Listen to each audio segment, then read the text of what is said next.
Sir पर सफ़ेद पगड़ी, चेहरे पर घनी दाढ़ी, जंगी लिबास, आंखों में ईमान की ललकार। ये कोई आम शख्स नहीं था, ये था अहमद हुसैन शरा, वो मुजाहिद जो शाम के मजलूमों की फरियाद पर लब्बैक कहकर मैदान जंग में बमबार हथियारों के मुकाबले में ईमान की डाल बना, जिसने ना सिर्फ शाम बल्कि पूरी उम्मत को बताया कि दुश्मन चाहे कितना ही ताकतवर हो, अगर नीयत खालिस हो तो डट कर खड़ा हुआ जा सकता है। मगर ये कहानी सिर्फ एक जंग की कहानी नहीं, बल्कि ये कहानी एक तहरीक से सियासत तक के सफ़र की बदलती हुई इन दो तस्वीरों की इंतहाई हैरत अंगेज़ कहानी है। कहाँ गई पगड़ी और कहाँ गया जहाद। वही अहमद शरा अपने 20 सूट और टाई में मगरबी मीडिया से बात करता है और कंधे से बंदूक की जगह सियासी ज़ुबान लटक रही है।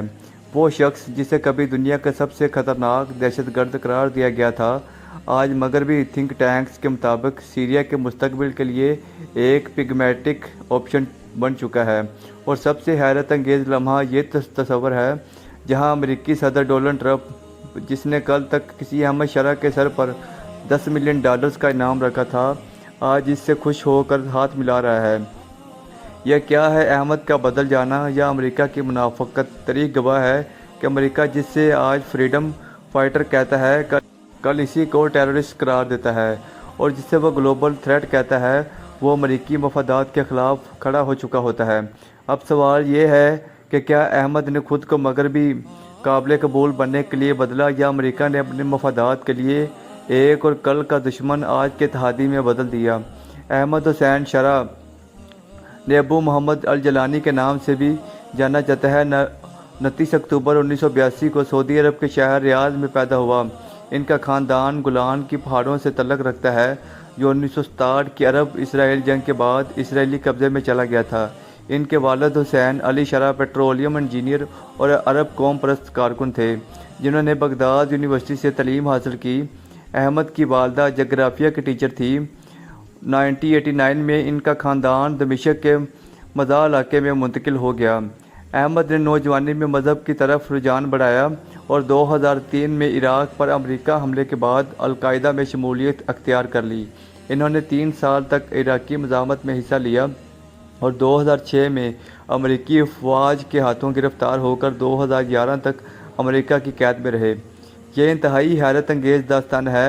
रहाई के बाद इन्होंने 2012 में अल-नसरा फ्रंट की बुनियाद रखी, जो अल-कायदा की शामी शाखती और बशार अल-असद हुकूमत के ख़िलाफ़ लड़ाई में शामिल हुए। 2016 में इन्होंने कायदा से तल्लुक़ ख़त्म कर दिए और 2017 में दीगर तंजीमों के साथ मिलकर तहरीक अल-शाम कायम, जिसे HDS कहा जाता है। HDS ने अदब में एक टेक्नोक्रेट इंतज़ामिया शामी सलूशन गवर्नमेंट कायम की, जो अवामी खिदमात फराहम करती थी। नवंबर 2024 में अहमद शरा ने बशार अल-असद की हुकूमत के ख़िलाफ़ 11 रोज़ा हमला कर दिया, जिसमें हर्ब हमज़ और दमिश्क पर तेज़ी से कब्ज़ा कर दिया गया।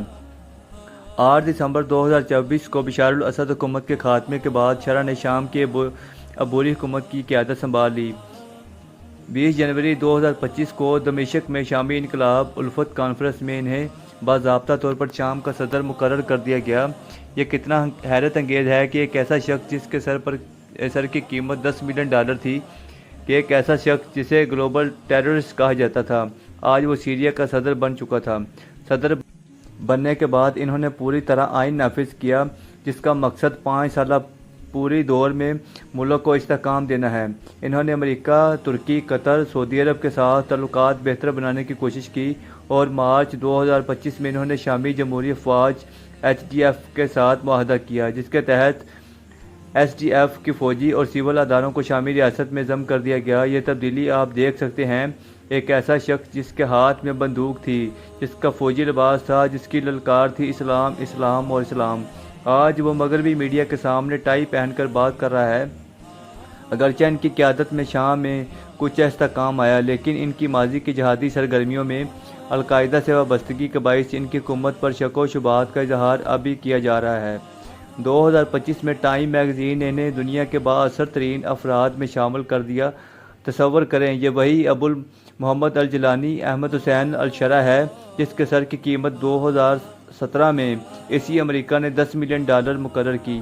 अमेरिकी महकमा खारजा ने रिवार्ड फॉर जस्टिस प्रोग्राम के तहत $10 मिलियन अमेरिकी का इनाम इस शख्स के لیے اعلان کیا جو صرف احمد الشرح کی معلومات فراہم کرے گا، اور آج وہی امریکہ احمد الشرح کے آگے جھکا ہوا ہے۔ آج وہی الجلانی ایک صدر کی حیثیت سے میٹنگ میں بیٹھا ہوا ہے۔ یکدم اس وقت کیا گیا تھا جب الجلانی القاعدہ کی شاخ جہاد النصر کا سربراہ بنا اور امریکہ اسے عالمی دہشت گرد قرار دے چکا تھا۔ امریکہ کی مفاد پرستی کی یہ سب سے واضح مثال ہے کہ جسے احمد الحسین شرح ابو محمد الجلانی کے سر کی قیمت 2017 میں خود امریکی حکومت نے $10 ملین مقرر کی، اس کو 2025 میں امریکہ کے ہی جریدے ٹائم میگزین نے دنیا کے 100 بااثر ترین افراد میں شامل کیا۔ یہ وہی شخص ہے جسے ایک وقت میں دنیا کا خطرناک ترین دہشت گرد کہا گیا، مگر جب اس نے شام میں بشار الاسد حکومت کے خلاف طاقت استعمال کی، اپنے پرانے روابط بنائے، ترک سے حمایت لی اور ایک ٹیکنوکریٹ حکومت قائم کی، کبھی اس کے خلاف پروپیگنڈا کیا کرتا تھا، وہی مغربی میڈیا جو اسے دہشت گرد قرار دیتا تھا، آج اسے ریکومیٹک لیڈر اور عملیت پسند سیاستدان کے طور پر پیش کرنے لگا۔ حقیقت یہی ہے کہ امریکہ کسی شخص یا گروہ کو اس کے اصولوں سے نہیں بلکہ اپنے مفادات سے رکھتا ہے۔ جو کل کا دہشت گرد تھا وہ آج کا اتحادی ہے، بشرط کہ وہ امریکہ کے اصولوں اور پالیسیوں کے مطابق چلنے لگے۔ یہ صرف الجلانی کی کہانی نہیں بلکہ امریکہ کے دوہرے معیار اور مفاد پرستی کی زندہ مثال ہے۔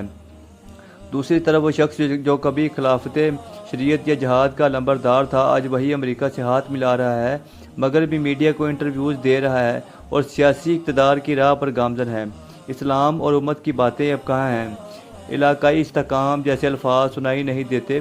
سوال یہ ہے کہ اسلام صرف اقتدار سے دوری تک عزیز تھا، اور اب جب کرسی قریب آ گئی تو سب کچھ بھول گیا تھا، سب کچھ بدل گیا۔ یہ تبدیلی محض حکمت عملی ہے، یہ نظریے کی قربانی فیصلہ وقت کرے گا، مگر ہم یہ ضرور پوچھ سکتے ہیں کہ الجلانی، تم نے جس امریکہ کو کبھی امت کا دشمن کہا تھا، آج اس کے سامنے خاموشی سے سر جھکا دیا ہے۔ تمہارا وعدہ کہاں گیا جو امریکہ کے خلاف کھڑا ہوا؟ اسے مٹا دیا جاتا ہے۔ یہ درد ہمیں ستا رہا ہے۔ ایک طرف تم ان میں سے بھی جو اسلام کے نام پر دہشت گردی پھیلاتے ہیں اور اقتدار ملنے پر اسی امریکہ کے سامنے سر جھکانے والوں میں شامل ہو جاتے ہیں، مگر یاد رکھو امریکہ کبھی مسلمانوں کے خیر خواہ نہیں رہا۔ اللہ رب العزت نے قرآن میں فرمایا ہے کہ یہود و نصارہ سے دوستی ہرگز نہ کرو، یہ آپس میں ایک دوسرے کے دوست ہیں، تمہارے دوست نہیں۔ وہ صرف انہیں برداشت کرتا ہے جو اس کے مفادات کے تابع ہیں۔ جو دل میں تم نے ایمان سے لڑ کر گزارے، آج ان کی جگہ مفاہمت میں لے لی۔ تم بدل چکے ہو الجلانی، اور امت یہ سب دیکھ رہی ہے۔